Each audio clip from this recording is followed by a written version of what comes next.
makes me feel good that I can always improve. And yes, you can. Always...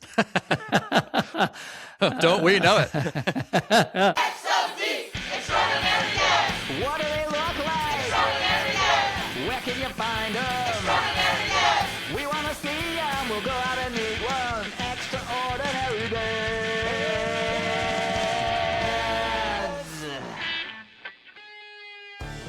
Welcome to the next episode of the Extraordinary Dads podcast. I am Donal Murphy. And I am Matthew Marichiba. It's great to have you here. We are ordinary dads who have an added interest in connecting and sharing experiences with other dads about the extraordinary act of parenting. That's right, Donal. This podcast explores the brightest highs and darkest lows in the lives of everyday dads, revealing unsung stories of caring, resolve, love, disappointment, and everything in between. Yes, we're here to learn and celebrate practical habits that regular dads have discovered to feel more successful as a parent, while also acknowledging the challenges and shortcomings that happen along the way. That is right. Yeah. So we've got a great episode ahead of us here. Yes, we have Larry Hagner of the Dad Edge podcast and the Dad Edge movement, one of the leading voices in podcasts in the dads movement and the dad space. So we're super excited to deep dive with him on his daily activities as a dad. But before we dive into that, Donal, you got anything you're super proud of recently or challenging? Maybe a practical nugget? Yeah, I think that one of the practical nuggets, or a practical nugget that I would share is, one of the things I've been thinking about recently is how do I connect. And most recently this past weekend, we just got up and had breakfast and we're like, okay, let's go to the skate park together. And so, I'm on my skateboard, just fumbling along, inching along. And he's like, Dad, let me show you how to do it. And in my head, in my head, I'm like, what are you talking about? Let me show you how to do it. You're as fledgling as I am. But also I just want him to feel like he has that sense of power to teach. So I'm like, yeah, okay. Let me, show me how to do it. And so although, internally it kind of bristles me, but on the external, I'm like, yeah, sure. Show me how to position my feet. So I think, I would just say that kind of nugget of like, trying to find the intersection of what your kid's like and what you're willing to pick up and do has been just very, very sweet. And I get to learn a new skill. I'm learning how to skateboard at 55 years old. So that's what I would offer up as what's going on in my life and parenting these days. Very cool. How about you? Reminded me of, I have a practical nugget, but I wanted to say you reminded me of from a few dads groups back. Jeff had like a little mantra that he was using that was just like, I'm going to ask, how did you do that?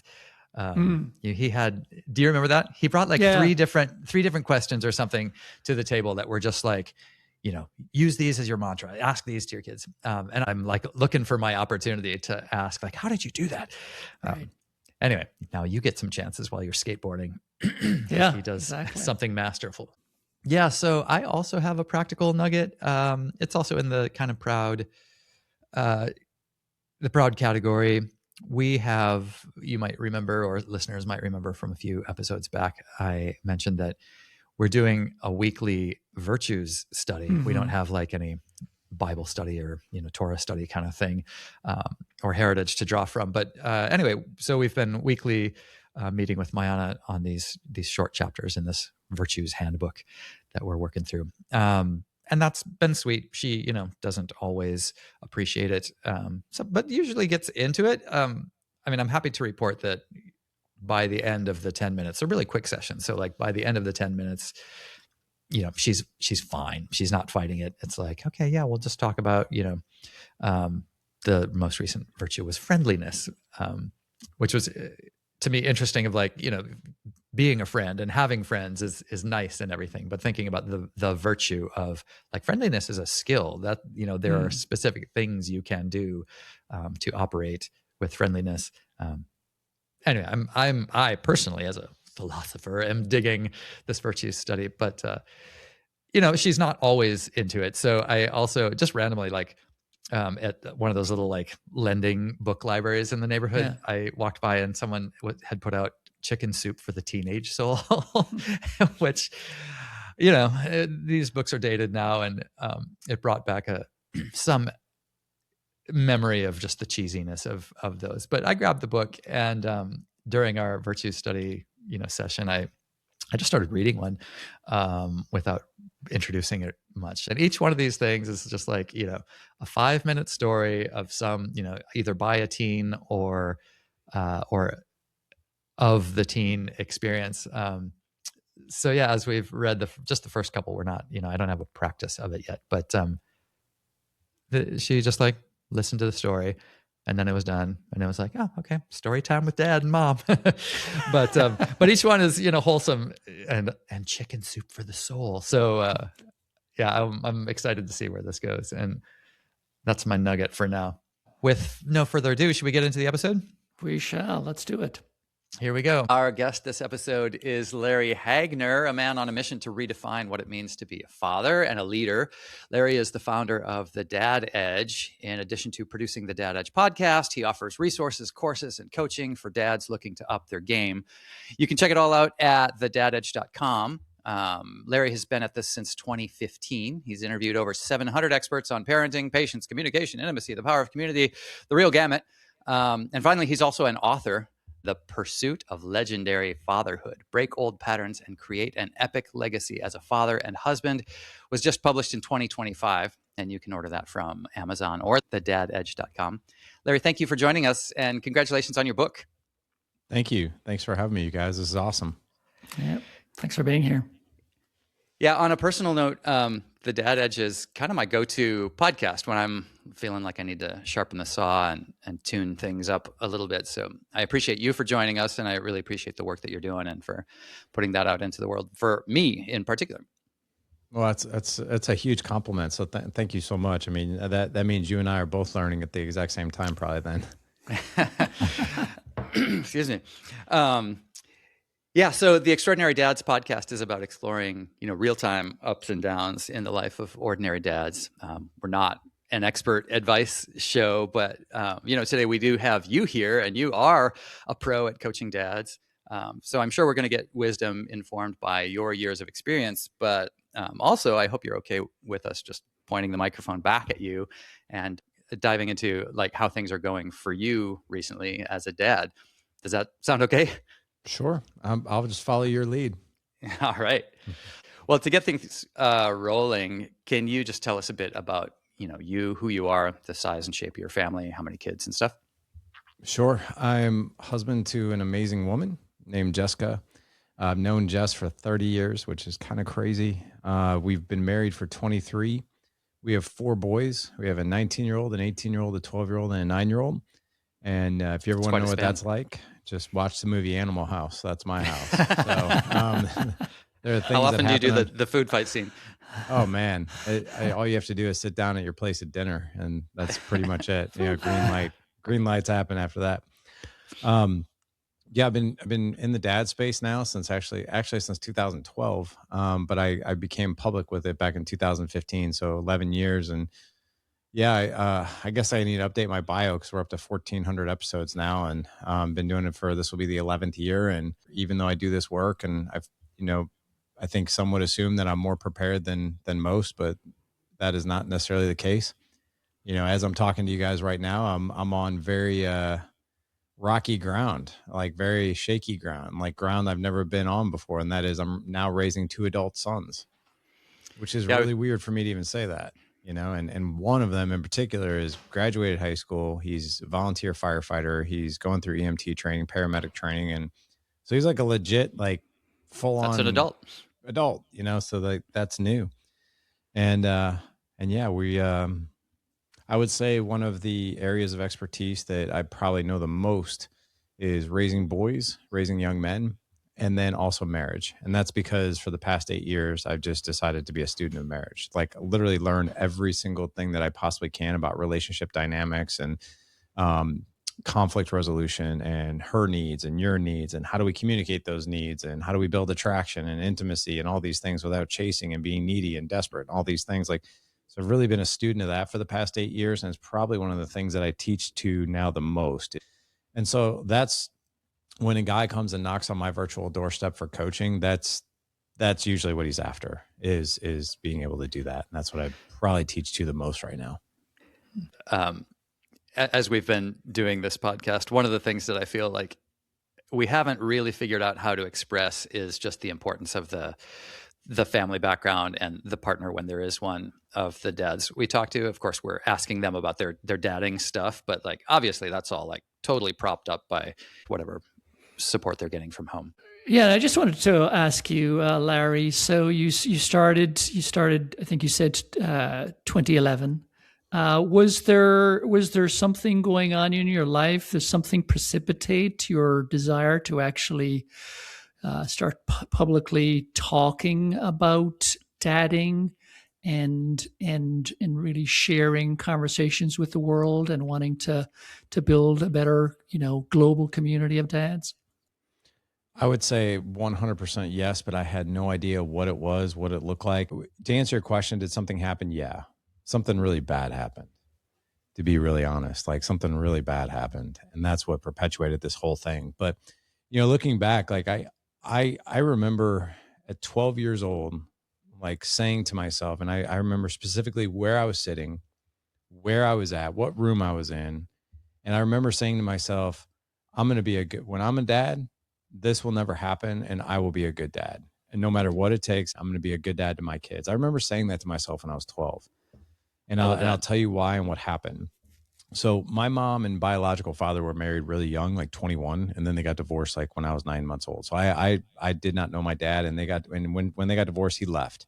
So I had no memory of my dad whatsoever, like none. And then finally, like when the audio video equipment turns on, when you're like 4 or 5 years old, you start to create memories. Like, I remember being in kindergarten, and my mom and all my friends, and I remember friends being there, and I remember my friends' dads would come pick them up. So I was like, oh, some dads wear suits and some dads wear jeans, but I knew what a dad was, totally did. And I knew that we didn't have one.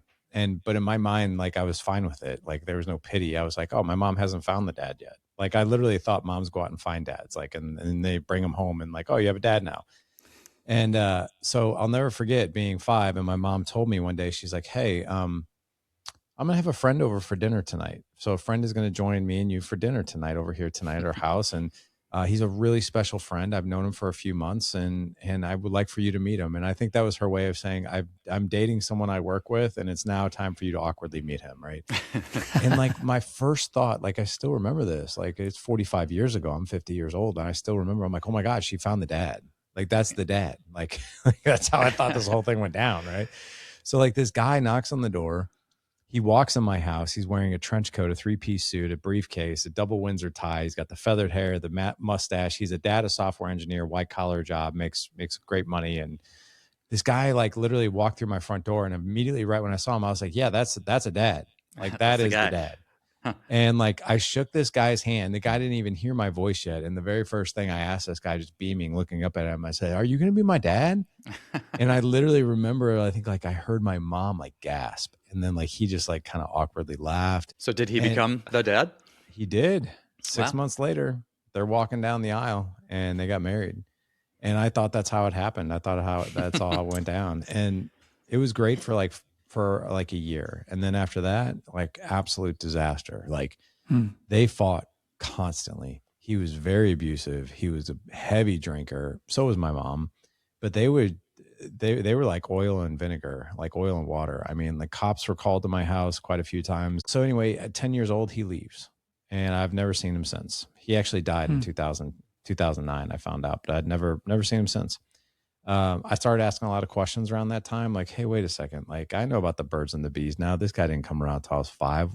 Whose kid am I? All right.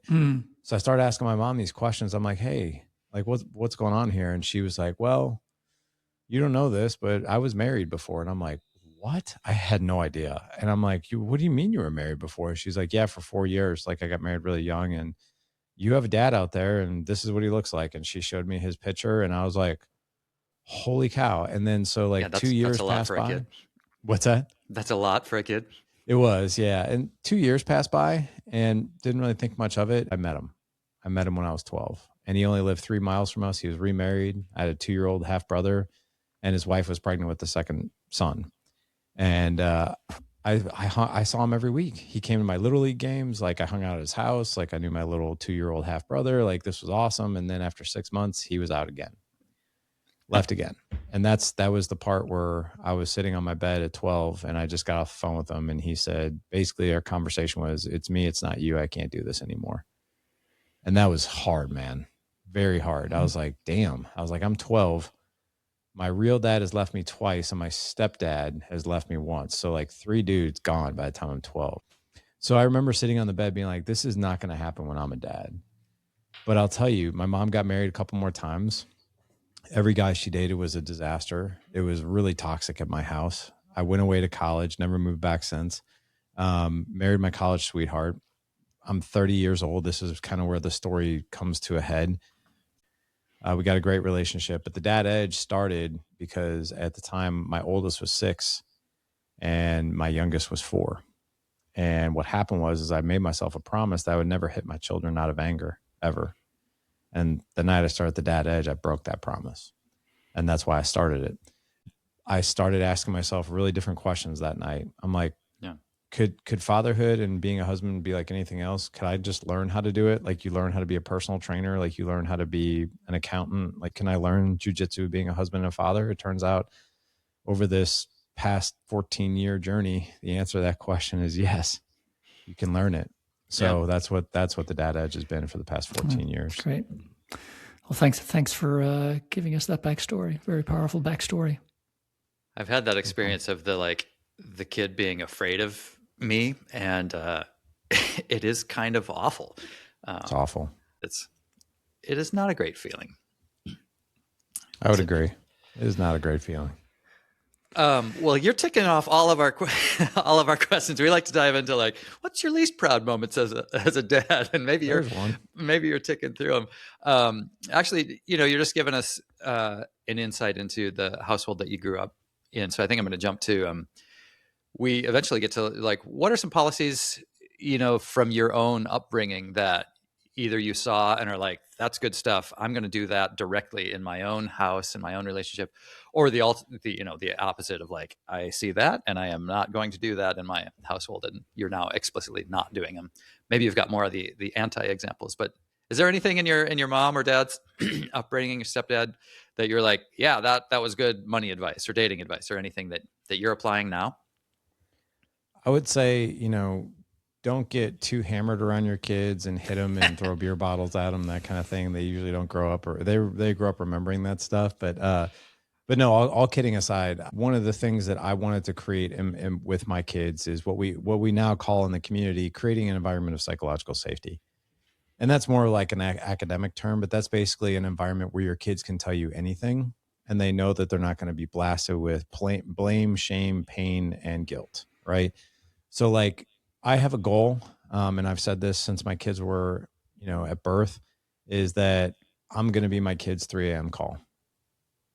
And if you're going to be your kid's 3 a.m. call, you got to keep that front of mind at all times. Your kids have to view you as dad is the guy I go to when shit is hitting the oscillating fan. Creating environments of psychological safety, I think you can get in really, really great reps by asking, I think, daily questions. I like to ask my kids at least 2 questions every single day, right? What was the best thing that happened to you, and why was it so meaningful for you?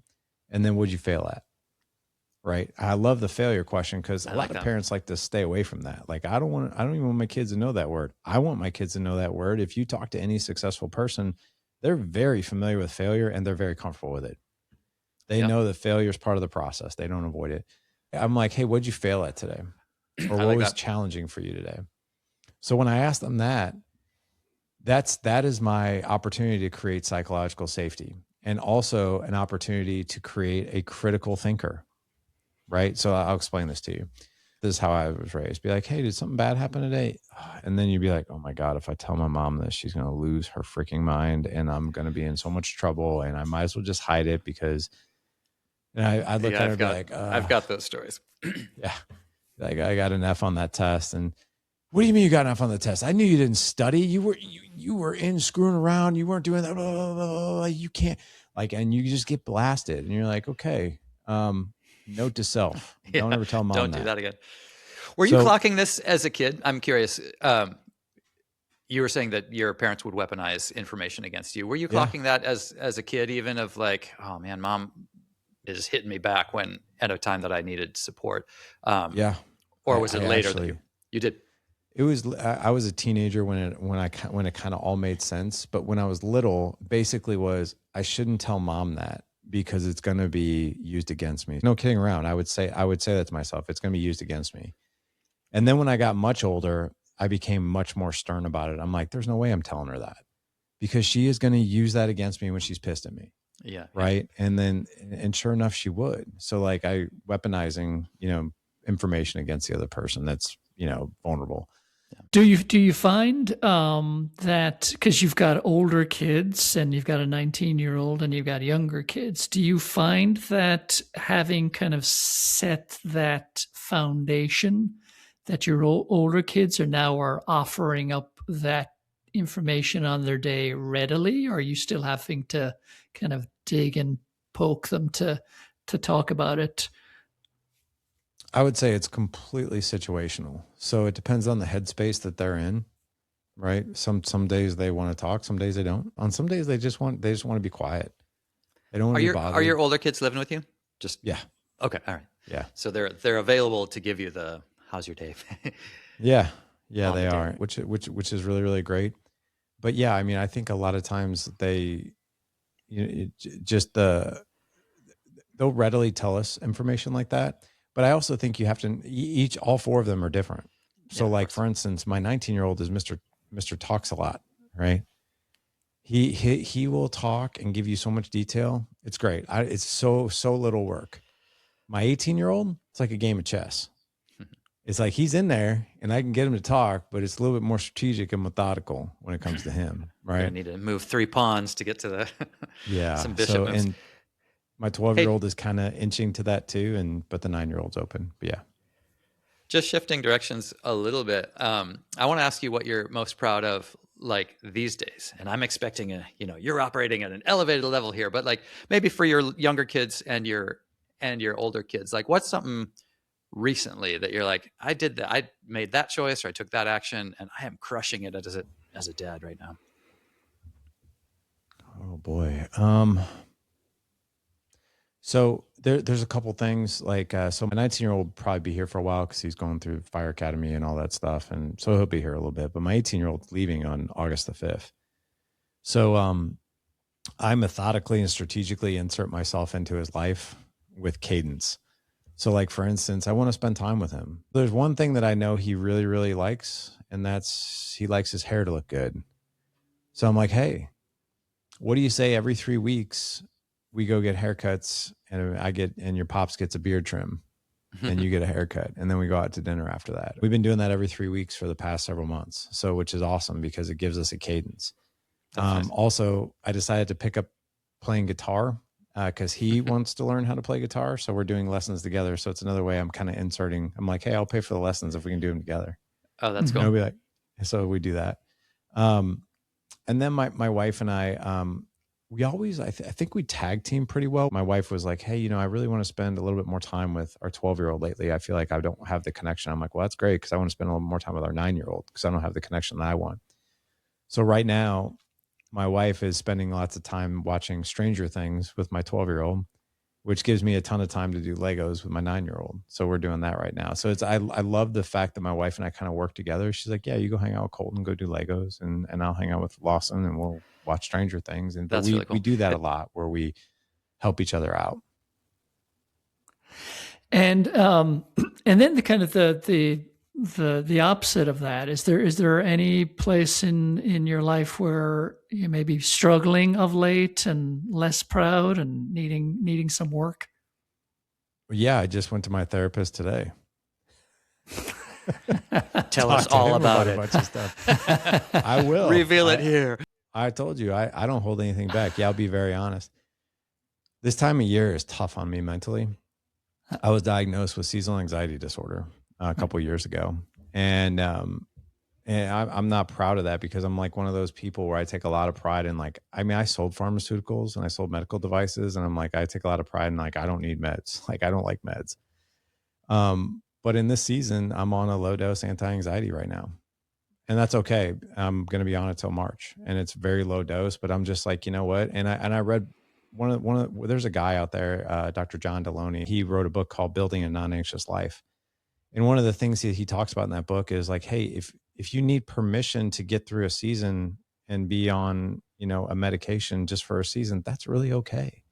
And I always thought that wasn't for some reason, like that's not okay, but like, that's really okay for some of us to just go through bad times. So like right now, this time of year where it's cold and I don't get as much sunlight, it wreaks havoc on my mentality. I have to pull several levers a day to make sure that like my mental health is in the place it needs to be. I'm curious, are you open with your kids about the medication? It sounds like you have some internal shame around it, but you know, are you exposing like, hey kids, this is part of your dad's being? I do. In fact, I took a picture when I was at my therapist's office. I took a picture of a Razorback football helmet that was signed by Sam Pittman, the coach, because my son's going to University of Arkansas, and I took a picture of it. He's like, "Oh my gosh, where'd you see that from?" I was like, "I'm in my therapist's office right now." He's like, "Oh, that's cool," but no, we're very open. People go through bad times and bad seasons. It's not a big deal. Like, we get through them just fine. The more we shame them and there's a sea change happening right now around mental health and just awareness. You know, I think it feels to adults like a big deal of like, oh, we've got to demystify this thing. But like kids, at least from what I witness of my kids going to their, you know, I don't know if it's a progressive school, but it's a California school. So it's, you know, probably by definition a little more progressive, but they're having conversations about mental health. And like my daughter has gone to the counselor just to check. And when I was going to school, the guidance counselor was like, where you did not want to go, it meant something was wrong, or you might have a mental health need.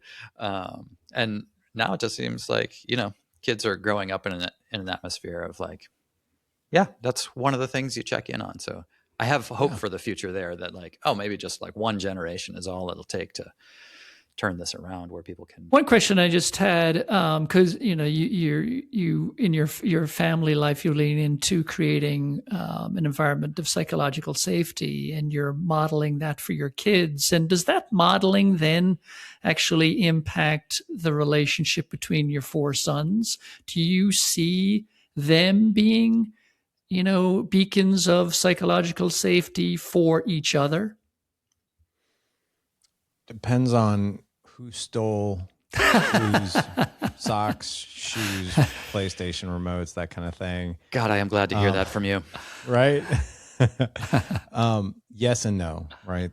I see moments where I'm like, man, look at that, right? Like where I see like my oldest son who's a wrestler, right, and loves wrestling. He's also a band kid, which is really fascinating. He's the drum major for the high school marching band. He wrestles for his high school, which is wild.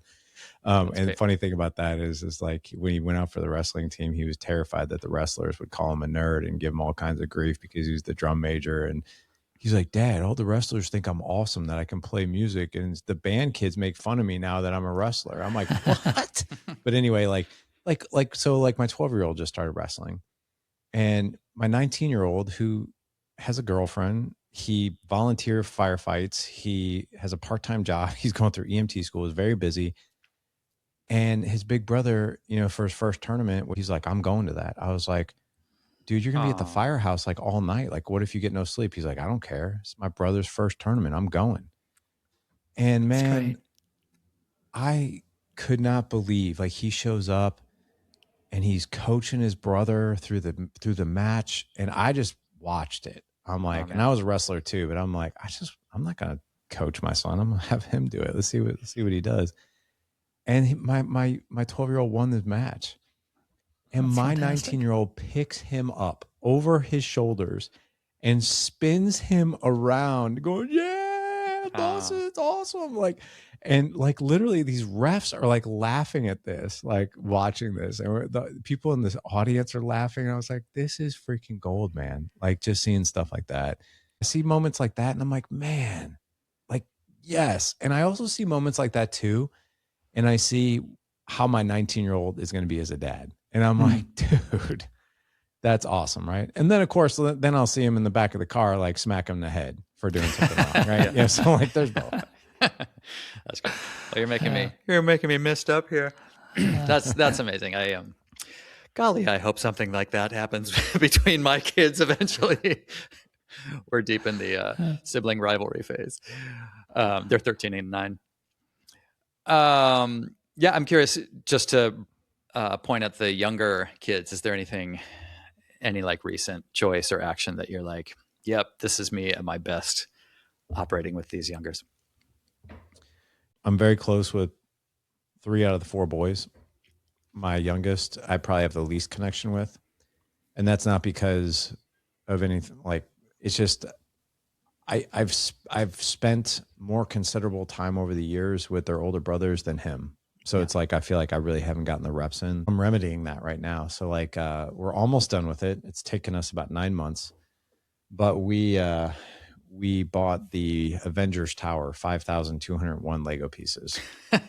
And I got that idea from a UFC fighter by the name of Bobby Maximus, who came on the podcast. And when I had Bobby on, I expected to talk about MMA and fighting. And when I had him on the podcast and I looked behind him in his office, I was like, are you in your kid's playroom?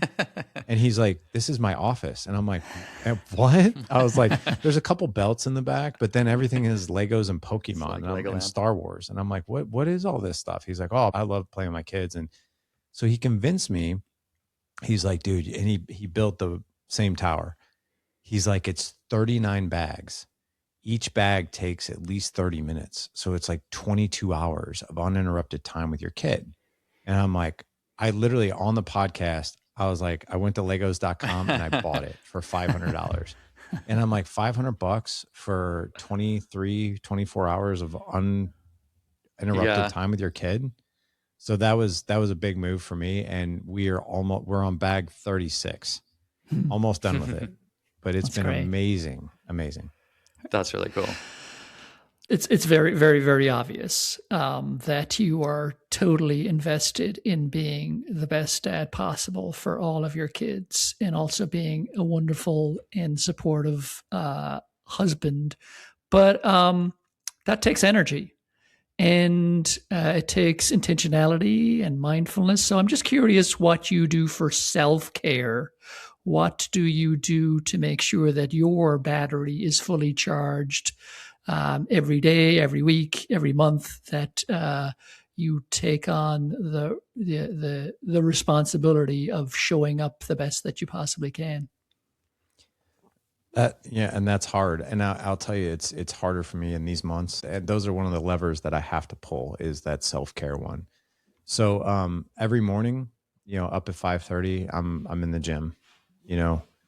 My day starts with a lot of self-care, which means like hydration, electrolytes, creatine supplements, my workout, mobility, sauna, like those types of things are happening all before 8 a.m. Right. And just getting my head right. Faith is a huge aspect of my life. I'm in a daily Bible study with my oldest son and two other men in the Dad Edge, and things like that. Absolutely. So like I told you guys very openly that I was in my therapist's office 3 hours ago. And that's because, and the whole reason for that, is because I want to be better for my family. I tell my wife, I'm pretty logical about this kind of stuff, but I told my wife, like, I don't see my therapist all the time, but like, it's usually around this time of year, I'll see him like probably 5 times over the course of these months. And it's always because I tell my wife, I'm like, there's so many things that are kind of overwhelming me, stressing me out. And they're like, it's like 10 ping pong balls in my head, and they're just like pinging, and I can't make sense of them sometimes.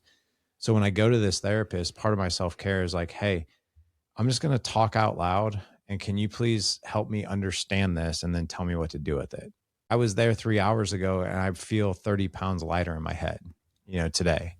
But the impact of that is I'm better for them today. Mm-hmm. right? Yesterday, my head was a bit of a mess, and I'm like, man, I need to talk some things out, because if I don't do that self-care, I'm not going to be great for these people that mean so much to me.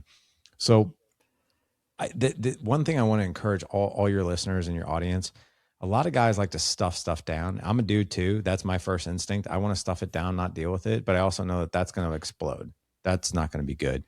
So in order for me to be selfless, I have to be a little selfish, but I also have to be selfless because there's a part of my selfishness that doesn't want to deal with going to a therapy session, because that's like 30-minute drive there, a 30-minute drive. I was like, I don't want to deal with that. I don't have time for that. Like, but you know what? The people that mean most to me deserve my best. So I need to be at my best. So I'm going to do that. So like I said, faith, fitness, mental acuity, therapy, like all those things need to be happening. I wholeheartedly agree about like just there's so much power in talking and speaking your inner world a little bit. So Donal and I have been in a dad's group that meets monthly for over 6 years now. And the genesis of this podcast was just recognizing so much value comes from speaking your stuff out loud, even if the other guys aren't interested or it doesn't connect or relate to them. Just like saying, hey, I was so angry about something and it messed my game up with my kid. And, whatever the thing is, like there's power in saying it.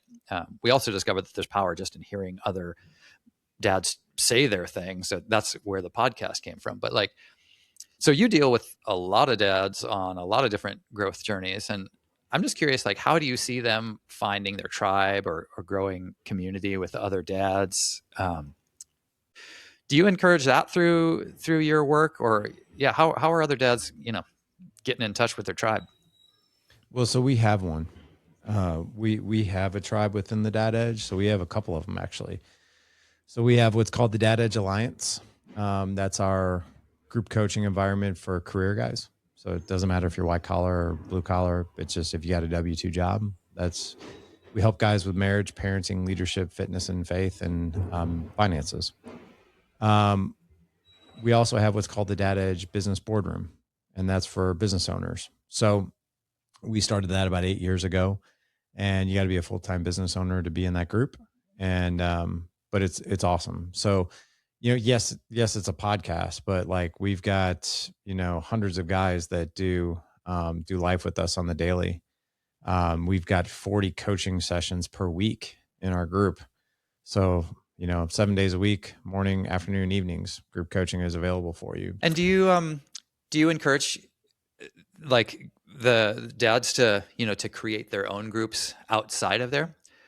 Donal and I just recently had a conversation of like, what are we asking here? Like we're just doing interviews with one-off dads, which I think there's value in that. But I feel like my ask is, hey, get yourself in community. Like you can't just be one, lone wolf out there doing your dad thing. Like you have to have a sounding board from other dads. You should have some watermarks of like, how are you doing and how are they doing? I'm just curious if there's any like direct motivation from your side saying, hey, get yourself in a dad's group, or maybe the Dad Edge is that group. I want all men, of course, like it sounds selflessly serving. I want every guy to come to our table. Right. I think we have the best one, but I agree with you. If our group's not the right group for you, then I truly believe you got to go find something, whether that's an F3 group, whether that's the Iron Council, my friend Ryan Mickler, who runs Order of Man, if that's something for you. There's also ISI, Iron Sharpens Iron, with Aaron Walker down in Nashville, Tennessee. Christian-based businessman is his. Front Row Dads, John Vroman, he runs that. There's an arsenal of them, I think now. It used to be just one or two of us, and now there's hundreds of us. But like, I really do think that if you're not into one of those, you need to be in one of them, and it doesn't, whichever one suits you best. But yes, be in community. Do not do this alone. That's a slow death for any man. Mm-hmm. As we start, kind of gliding out of this episode, and really appreciate you coming and sharing your knowledge, your wisdom, your expertise. Is there anything that we haven't covered that you think would be really important to leave with? in terms of, showing up as the best dad you can possibly be, showing up as the best husband you can possibly be. Anything that we haven't covered here that is worth bringing out and bringing it to attention? I do. I think it's really important. I think one of the best gifts you can give your kids, as a dad, is showing them what a great marriage looks like. I really, really do. And I think the prioritization of our marriages change when we start having kids. And I caution men against that. In other words, like, hey, it's all about the kids, not about us anymore. I think that's a miss. I really do. I tell my kids all the time, your mother has priority over you. I tell them that, and they're like, what? And I'm like, yeah, your mom has priority over you. She is my first stop. You are insanely important as well. But your mom is ultimately important. Right. And I say that because she and I are the foundation of this house. Without that foundation, the house is going to crumble. Right. And I think the kids ultimately suffer for that.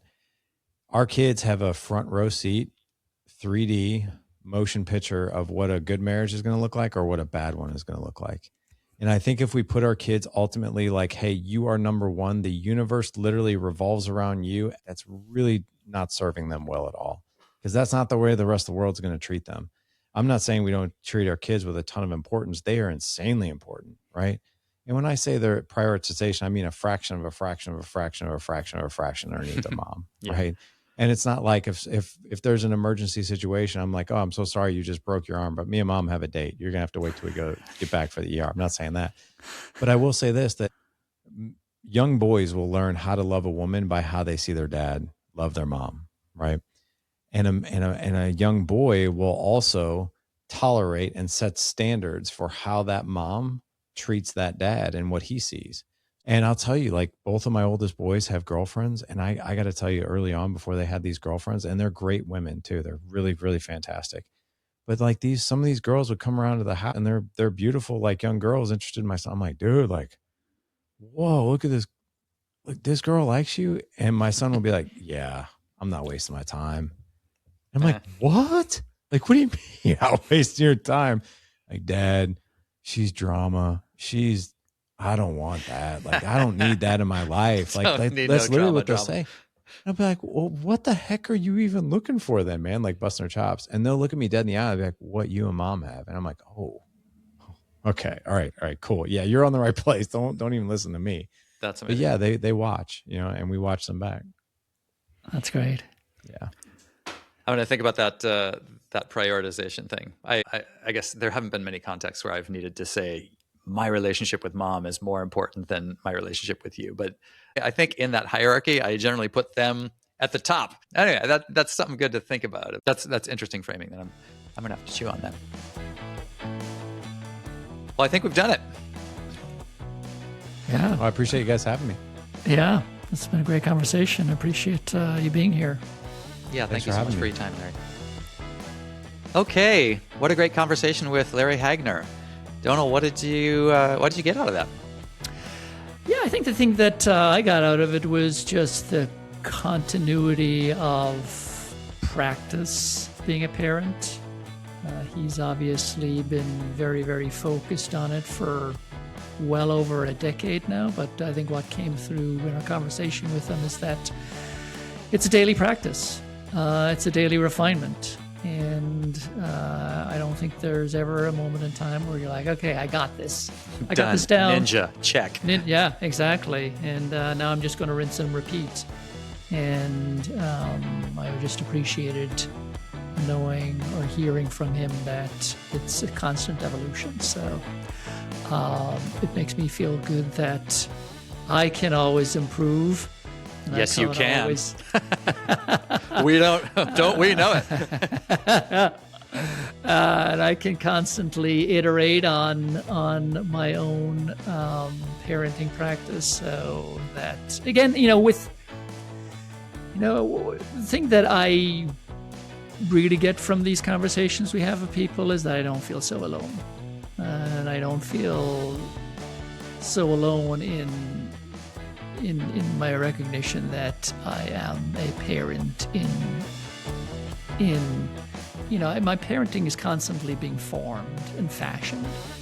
And so I don't feel so alone in knowing that this is just part of the parenting process. I'm not unique. Yeah. So that's what I got out of it. How about you? Yeah. Well, ditto to all of that.